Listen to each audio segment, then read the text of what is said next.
Hello, everyone, and welcome to the Friday edition of the Society of the Eternal Mile podcast. I'm your host, Noah Sias.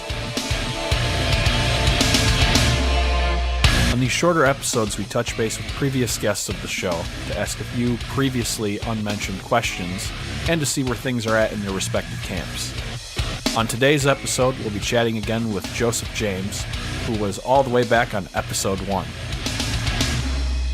Jay, welcome back to the show. Hey, Noah, thanks for having me, man. So I wanted to run a few questions your way that we didn't talk about on your episode and have been on some of the more recent ones.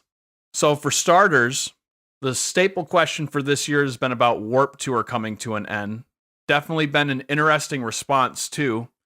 Kevin Lyman is calling it quits on the tour after this summer due to an aging demographic and fewer ticket sales. What are your thoughts on Warped Tour coming to an end, and is the aging demographic going to be a problem for the rest of us?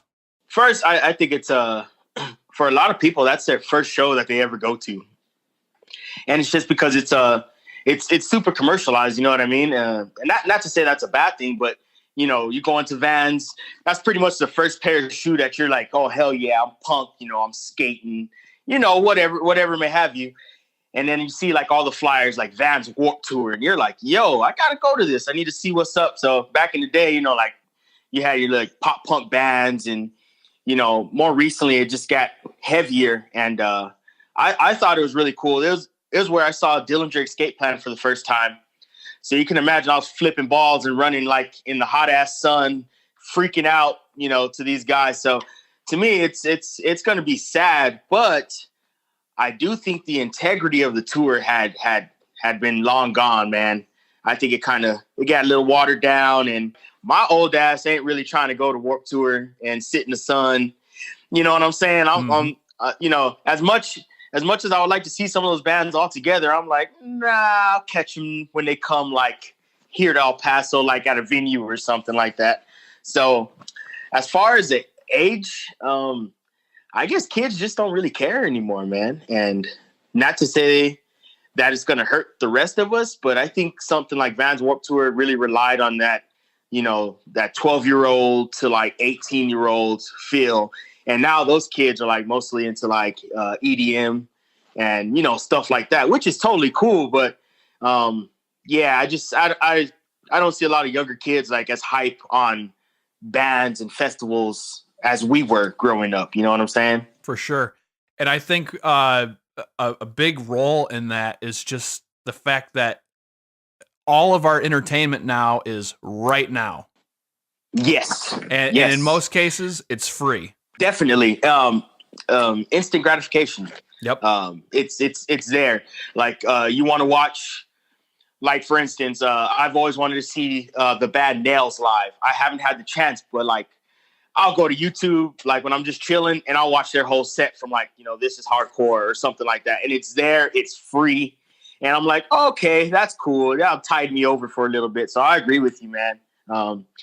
I think it's kind of hurt, you know, overall it's hurt everybody just a little bit, but especially those bigger tours like that. One conversation I've had with a couple guests has been, I kind of have this weird thought in my head, kind of a theory. Do you think we'll ever adapt like a hybrid concert environment? Oh, man. Well, we did have Hologram Tupac, and that was like already a few years ago. So right. I think so eventually, man. But will it kill like the feel? I don't know. That's something we got to think about there. So getting back on Warped Tour, have you had a chance to see the lineup for this year? Yes. People are definitely salty on it. And it's bad too, because quite a few of the heavy hitters, they're literally only on for like 1 or 2 dates. Dude, like my boys in Circus of the Sun, they're playing and they're like on like 3 days, like you said, and then like some more of my boys are on it for like 2 days. So I definitely agree with you, man. It's like damn, like I'm not gonna drive, you know, 16, 17 hours just to go see these guys play at Warped Tour, where like they might be crossed over with another band I'm trying to see too. So, you know, it's kind of like, oh man, this is, but in the defense, man, everybody's a little salty about everything on the internet nowadays, man. So you could post a picture of your dog and somebody's going to be like, man, Why you got that collar on that dog like that, big fella? Yo, so I don't know, man. Everybody's salty, but I agree. Like the 2 or 3 day, like, you know, splits that some of these guys are doing. It's like, oh, come on, man. Yeah, I don't know. It's a little bummer. For sure. Well, and last year's lineup was just like all the dudes are on it. You know what I mean? Exactly. And there ain't nobody. You know what? I was pissed I didn't go last year because like you said, that was the year, man. I was like, holy shit. But like now I'm like, you know, lay it to rest. Lay it to rest. All right, so now we're going to go back to some Eternal Mile questions, but before we do, I'd like to congratulate you on being the most quoted guest on the show. Oh, shit. Thank you, man. For your advice to promoters and local bands. Holy shit. Do your fucking job, man. And that's still true, man. Jaime Luna has even went as far as saying that he'd like to get a shirt made with your face on the front and that on the back. I would be fucking down. I love Jaime, man. He's the dude, man. My boy's a postman now, and he's making that daddy money, like you were saying, man. Yeah. And so if you're making that good money, big fella, go on, print a shirt of me, man, and I'll wear the shit out of it, man. Oh man! All right. So, anyways, opinion question. What's something that you see young or inexperienced drummers doing with their kits that drives you nuts? So I see like kids like stacking like little like effect symbols like on top of like, you know, their crashes or stuff. I don't know why, but that like pisses me the fuck off, dude. I don't know why. I'm just, you know, I'm like looking at it like they're crashing into a cymbal and it doesn't sound good because it's muffled. And then they're hitting the effect symbol and it doesn't sound good because, you know, it's not getting any sound. I don't know. That's one thing that like kind of like, man, come on. But setting up and tearing down on stage. Get your ass out the way, man. Come on now. Yeah. Shit. And so like I'll be setting up because, you know, I like to set up and make sure the kit feels good before I get on stage, man. So I'll find like a little corner and set up.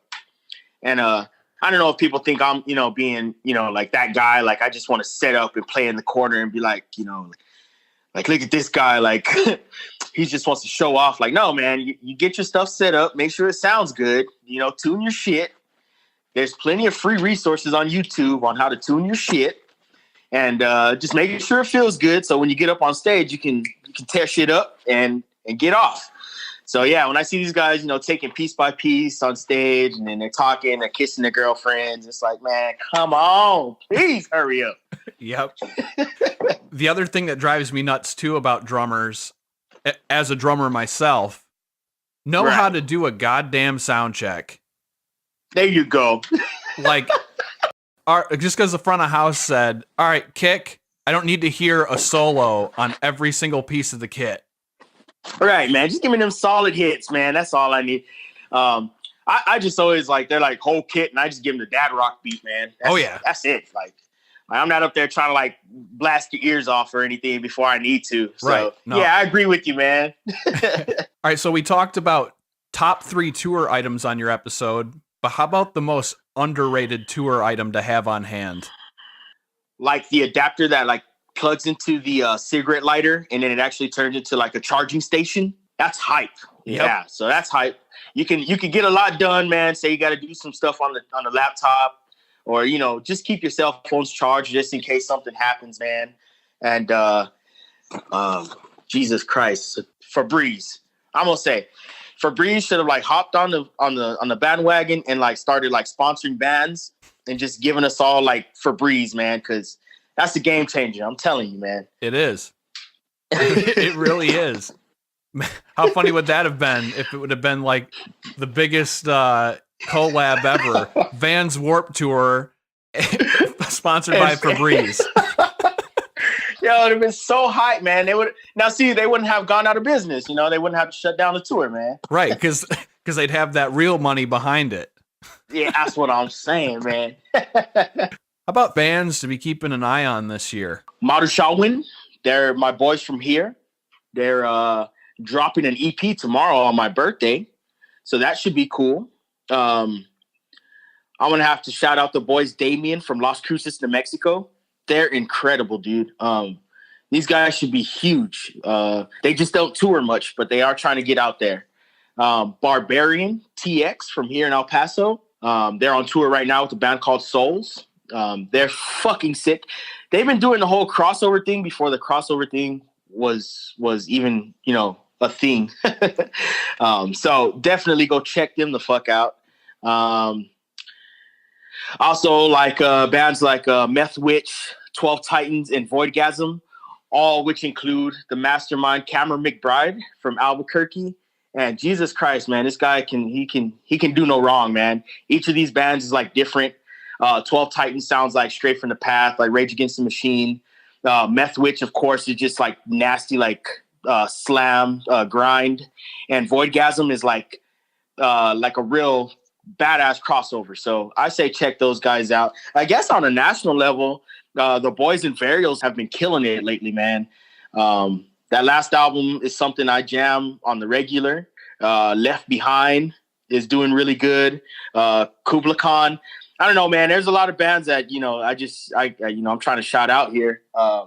Just cause like they've helped me, when I feel unmotivated to jam or to like, how it gets hard sometimes, man. Mm-hmm. And it's just those bands you listen to and you're like, yo, like I remember playing with these dudes in, like Laredo, Texas or something. And like, now look at them, they're on tour with like Acacia Strain and stuff like that. It's just cool, man. You gotta give props to those that are still hustling and out there doing it.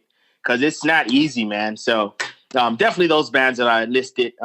Also our vocalist Toast has a new band called Rotten Disgust and they're fucking sick, man. Hopefully they'll have some stuff out soon so you guys can check it out. All right. And lastly, this is a brand new question for the show. We're going to start with you. Say a band is playing in El Paso and they happen to get into town early. What should they check out? Oh, shit. So there's this place called Outpost, and they recently started it up, but like basically it's like a little apartment. And so bands can go there, they can shower. They have like a shit ton of like free food and like free drinks and stuff for the bands. They also like shout them out on all the social media platforms, letting people know that they have a show here in El Paso that same day or that week or whatever. So it's called Outpost. I haven't been there personally, but my cousin Eli, he just toured here from Brooklyn with his band, and they had like an awesome time there. And he was just telling me like the layout and stuff, and I was like, wow, that is a really good idea. I hadn't checked that out before. I hadn't even heard of it. And I was like, damn, that's fucking cool. I wish they had that shit around like everywhere. Right. Also here in El Paso, I don't know, man, a lot of people are like hype on Chico's. I don't know if you tried Chico's the last time you were here. Mm-mm. It's like Chico's tacos. It's like rolled flautas with like tomato sauce and like cheese. And it's hype, but like a lot of people are like, I don't like eating that. It's like, watered down greasy soup or something. So I don't know, man. If you're into that kind of stuff, you can check that out. But I don't know. I guess that's it, man. El Paso's kind of bland in certain aspects of things to do, but like the shows are always pretty good. So, but definitely Outpost, Chico's Tacos if you're into that kind of freaky stuff, trying to eat food and lick your fingers and stuff like that. I don't know. But I definitely think there should be more places like that take in bands. So you don't necessarily need to know anybody in that place. You just have that hookup where you can go and get a nice shower and, people take care of you. You get something to drink, something to eat, and you don't got to worry about like paying an arm and a leg for it, especially on tour, man. You don't want to do that. Absolutely. Things have been moving over in the KnowSuffer camp since we last talked in October. How have things been? Oh, man, great. Well, we just released a track, Breaker. We just got done writing all the songs for our full length, which we hope to start tracking here in July. We have a grind festival in Austin, Texas, thrown by Texas Metal Collective. Those guys always take really good care of us in Austin, man. And just as far as a band, man, I just a lot of stuff is coming up. Our first show was March 16th of last year. So, Facebook's doing that like on this day type stuff. And like, I'm watching like videos from our first show and it's just like crazy how much we've grown. Like a lot of the material's still the same, but it just sounds so much better, which is, you can hear the confidence, in the live show. And I think that's really cool. And I guess I really didn't get to experience that because Triumph had been around for so long that, Facebook hasn't even really, we were on MySpace, man. So, Yep. that was our start. So a lot of that stuff is long gone. So it's actually cool to see like the birth of something and then, the continual growth.